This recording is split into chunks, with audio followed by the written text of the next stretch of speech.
What's up guys? Ito yung mga nabili ko na raincoat. Kasi maganda to pagkatag-ulan.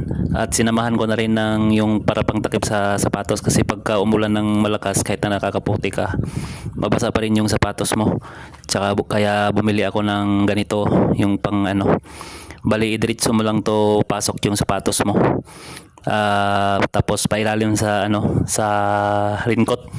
Safety na safety guys, na tested na to, ginamit ko na to.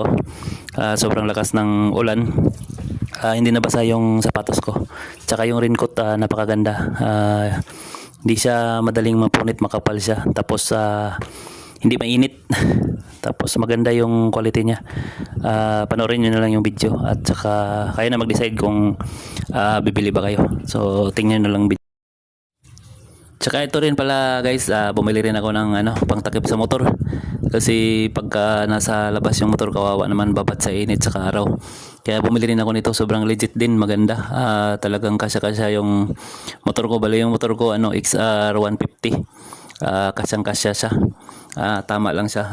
Talagang kaya na takpan lahat ng motor kahit na malaki yung motor ko.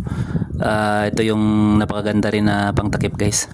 Bali ang nabili ko dito, raincoat, pangtakip sa sapatos at saka pang sa motor. Yung pangtakip sa pangtakip sa motor kasi pagkababad sa araw saka sa ulan na medyo kawawa yung motor natin. Kaya bumili rin ako. So panoorin nyo, tapusin nyo yung video guys para makita nyo yung mga item na nabili ko. Tsaka pag gusto nyo bumili, nasa nasa ko lang, nasa yellow basket ko lang.